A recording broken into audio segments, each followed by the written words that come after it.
Well, welcome back to the Boondocks Homestead, y'all. I'm glad you're back. Today, I am going to make something that I haven't made in a while, but I can actually tolerate now. So I'm going to tell you a little story. Now, if Tim was here, he would say, Chris, you don't tell people you're going to tell a story because then they think you're not telling the truth because it's a story. But I guarantee you that if I tell you a story, it is the truth to the best of my knowledge, okay? I do forget sometimes, and I may tell a fish story sometimes, but it is truth to the best of my knowledge, okay? So, I'm going to tell you something. So, Tim, when he was in the military, we shopped at the commissary. For you all that know what that is, it's a store for the military family, okay? Like a grocery store, and it's got other stuff in it. Then they had a PX, which was clothes and shoes and different things like that. We didn't shop there much because that was more expensive than we could get at others. And the commissary was somewhat, we can only get certain things there, okay? And then we would go to Piggly Wiggly or somewhere like that back in our day, when the kids were babies. That's where we would shop. But anyhow, so we lived on next to nothing. I'm just going to tell you, as far as eating. Now the kids had their formula, their milk, their everything they needed, their diapers and everything. But as far as Tim and I was concerned, when it came to our diet, we ate whatever. Now you have to remember, we were very young parents and on our own, and I did not know how to cook at first. I knew nothing about cooking pretty much. So, we ate a lot of fast stuff. Like I remember chili beans in a can we would eat with hamburgers. We ate a lot of hamburgers and beef, hamburger. But one particular thing that we had was Salisbury steak in a box. That processed food. Some people called it mystery meat. Some people, they had all kinds of names for it. But it was like $1 for a carton, and it had like 6 little Salisbury steaks in it with the gravy, and that would go a long way with me and him. So to this day, I struggle eating Salisbury steak. Now, it might be something else with him. If you talk to him, it might be a whole different food, but for me, it was Salisbury steak. And so I really struggled with it. And then I couldn't eat it for years, after eating it all the time, for several years. Then I went several years, I couldn't even look at it in the store. I mean, it would make me nauseous. So I come across this recipe a long time ago. Not a long time ago, but a pretty long time ago. And I thought, well, I'm going to try this. And I added a few things of my own to the recipe to I do that on everything, y'all. All my life I have. It's like, well, I think this would be good in it. And I think this, and my mom says that's how new recipes are born, because you're putting your take in on it too. Well, anyway, so I did that, and I made them for the first time, and they were delicious. Tastes nothing like what you buy in the store. Absolutely nothing like a Salisbury steak you buy in the store. Okay, this, for one thing, and I'm not saying that that's not real meat, but this comes from the butcher shop. It didn't even come from Walmart. We get our beef from our local butcher shop. So that's where that comes from. So we know that that's real. That is real, and that's what we're going to make this out of today, y'all. And I'm going to be making Salisbury steaks, and you're going to love them. You have to try them. If you don't like the ones in the store, don't go by that, okay? Try these, and then let me know how you like them, because I know you're gonna. If you like beef, but that's what we're going to make them out today. So that's my story. That is a true story that happened long time ago. I can't even think of some of the stuff that we used to eat that we just ate repetitively, just over and over again, because we didn't have much money, y'all, and we had 2 kids. And military don't pay real well, or didn't back then. I don't know what it pays now, but back then it didn't pay well. And, we still had to rent a house, and we had, we didn't live on base, and we rented a house and utilities and everything else. But you know what? I wouldn't change it for the world. We grew together there, and we eventually come back to Missouri, where we live now. Anyway, let's do this. Let's get busy. Okay, got all this stuff put together. Now I had cut these into patties because I was trying to get that to unthaw really quick. Let me grab some gloves. Now listen, y'all, I don't normally use gloves. I use my hands that God gave me, my clean hands, but I just don't want this grease all over my hands right now. So I'm using gloves. So anyways, I'd cut this so I could get it to thaw out. And I put it in the microwave for just a little bit. So here we go. All right, we've got, now you can put a pound to a pound and a half, okay? And I got roughly a pound of ground beef. And then I stir up an egg and I put that in there. And then I'm going to put a half of a cup of breadcrumbs. You can use any kind of breadcrumbs you want. You don't have to get particular on that. Where'd my towel go? I didn't measure out my ketchup or my Worcestershire sauce. So it's 3 tablespoons of ketchup. So we're just going to put 1, 2. My thing's not working too good. That's enough. I'm just going to put that. That one I put a lot in. So 3 tablespoons of that. And I'll put this recipe underneath this video for you too. And then a tablespoon of Worcestershire sauce. I don't know how you all say that. I call it Worcestershire, Worcestershire. You're going to put about a tablespoon of that. Okay, y'all can measure this. I very seldom measure. Then what we're going to do is we're going to put, and now I'm going to put this underneath the video, so don't panic. I'm going to go fast here. 1/4 of a teaspoon of black pepper, a 1/2 teaspoon of garlic powder, 1/2 teaspoon of onion powder, and a teaspoon of dried parsley, and salt. 1/4 of a teaspoon of salt, okay? I don't know if I said that or not. So I got all that, and we're going to put those in there. And then we're going to mix all this up. See, that didn't take no time. I mean, the most time was gathering up everything. But I mean, after that, it doesn't take any time at all. Okay, now, after you get that mixed real good, you're going to make some patties. I could measure these out. I'm not going to. It's just Tim and I, so it don't matter. There might be some bigger than the other. That's okay. I have a hamburger little gadget thing over at the house, but we're just going to do it with our hands. And I'm going to put it in this iron skillet. And I'll tell you what we're going to do next.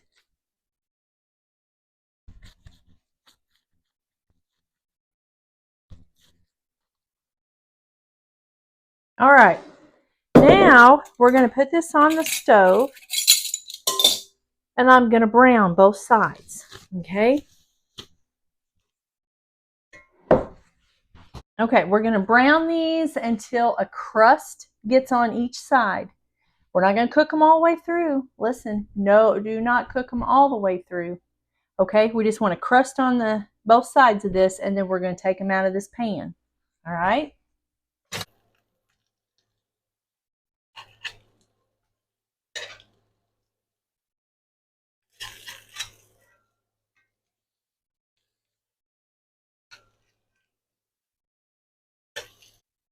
All right, so let me put you down here to see these. There's a pretty good crust on both sides. So I'm going to take these out, okay? And we're just going to set them to the side.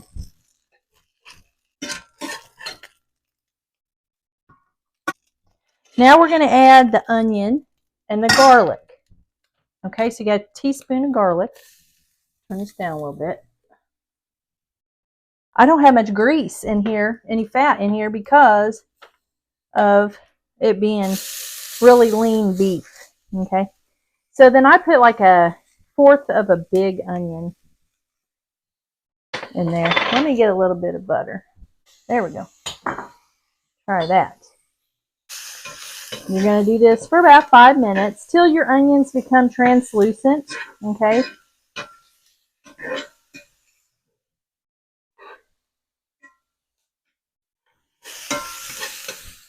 I'm going to put some more butter in here. And we're going to go ahead and put some mushrooms in here. That was probably about a cup of mushrooms I put. Now, if you don't want mushrooms, just omit that. Don't even worry about it, okay? Now, I'm going to go ahead and open up for our broth. You're going to need some beef broth. If you don't have beef broth, don't panic. Don't panic.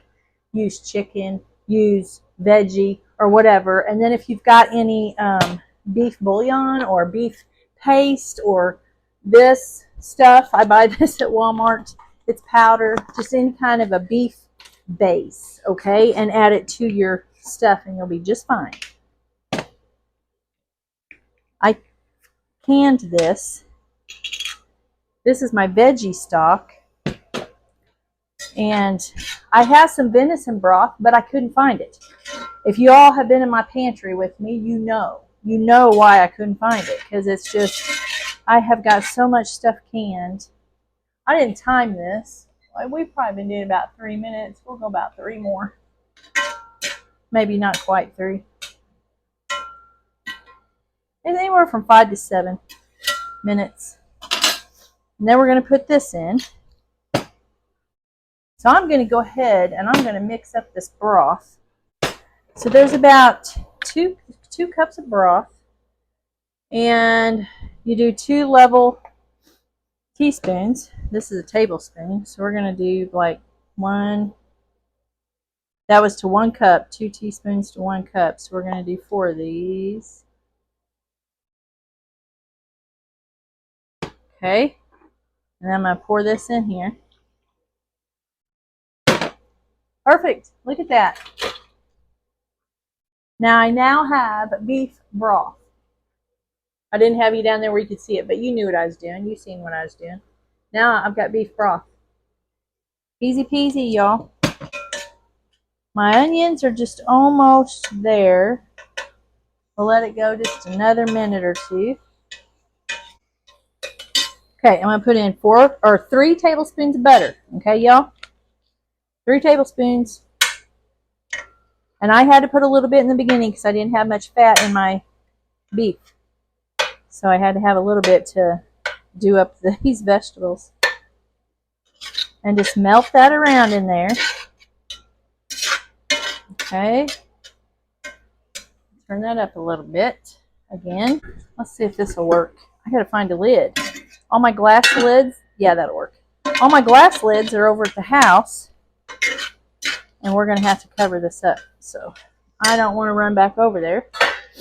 Okay, now we're gonna slowly add. You might not use all this, okay? Just like you're making a roux or a gravy, and it's 4 tablespoons of flour, but we may not need 4 tablespoons. You've just gotta watch it, okay? So we want it to get to a certain consistency. See, if I would pour all that in there, it'd be like you couldn't move that around in that skillet. And you still want to be able to move that around a little bit. All right? And everybody has different flour, so it's just going to depend. It's going to depend on a lot of different things. So you just got to watch it. You got to feel it. You got to watch it. You got to use all your senses, right? And even smell it. And you can smell when it's about done. You do it for about a minute and then smell it. And you can tell. You can surely tell if it's done or not. Put a little bit more and then I'm going to be done.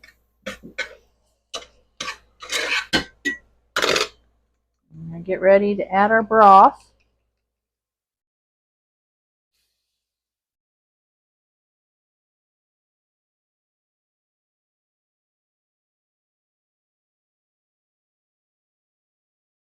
Okay, here we go.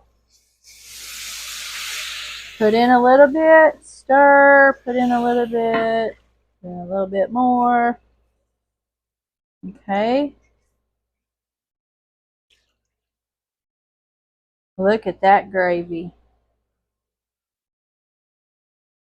It smells so good. Smells so good. Okay, now we're going to add about a tablespoon of Worcestershire sauce to that. Okay.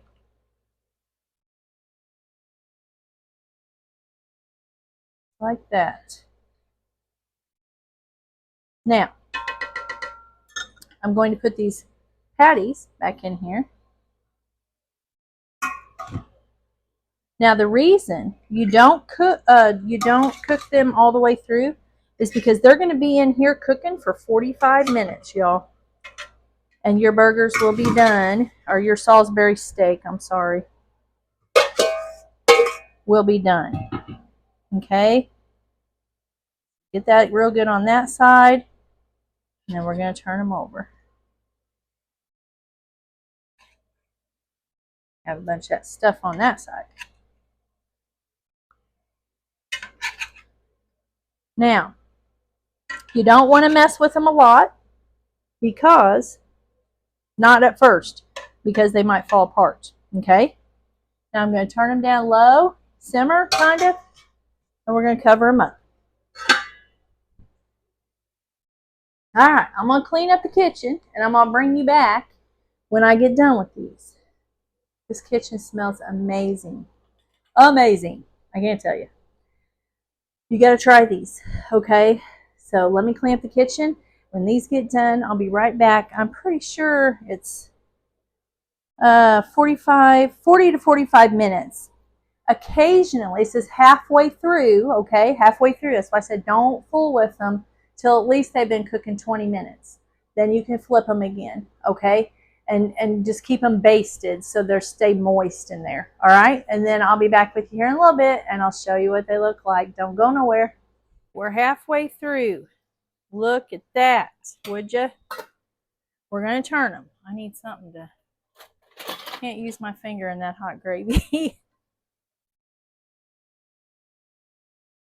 Look at that. And we're going to cook. This one kind of fell apart, but that's okay. He's still edible.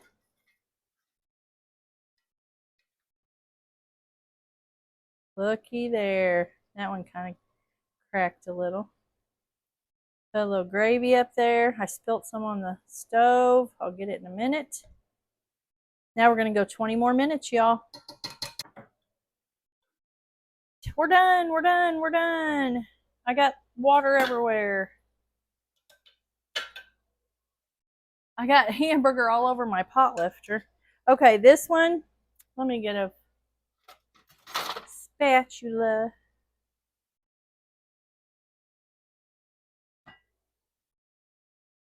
This one is really falling apart, y'all. Really falling apart. That's the one we should test. Since that one's falling apart, that's the one I'm going to have for lunch. What you think about that? Get that off of there. I got that on there. I just hate to do that and get that all over my bowl. Anyway.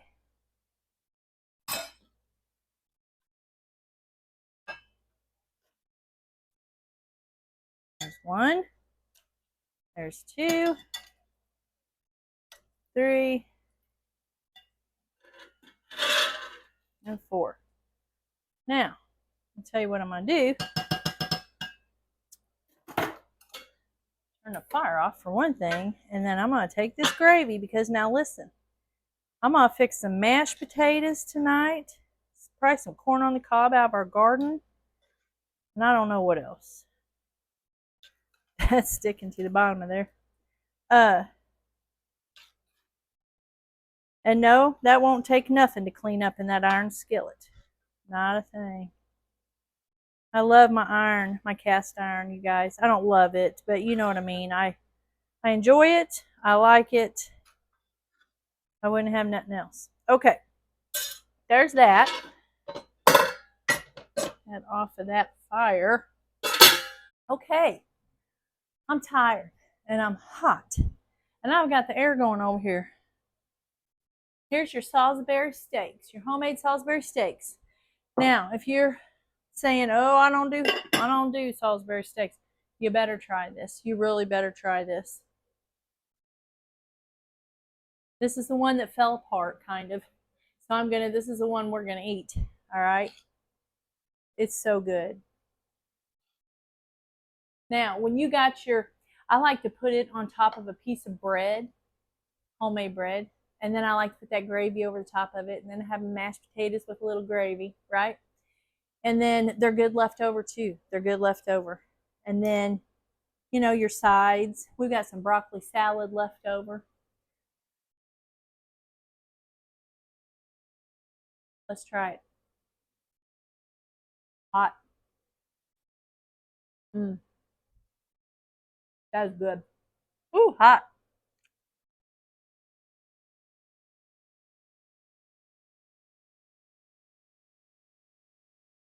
Now listen, it don't taste like a hamburger, okay? It tastes like a Salisbury. It's got the consistency of a Salisbury steak, but it tastes so much better. And you know that you know what it is. You know what it is. Now, I'm not saying anything about the other because I ate them for years. I ate them for years. But I don't eat them anymore. I make these when I get a hankering for one, right? I just make my own. Y'all can make your own. I'm going to put this recipe underneath this video. I love y'all. Thanks for coming and watching and staying with me while I did this. And Lord willing, I will catch you on the next one. Now listen, you tell your kids and your grandkids, you tell them the stories that happened back in the day. Our grandkids love to hear about stories. And I like to share them with my grandkids. I like to share them with you all. I like to share them.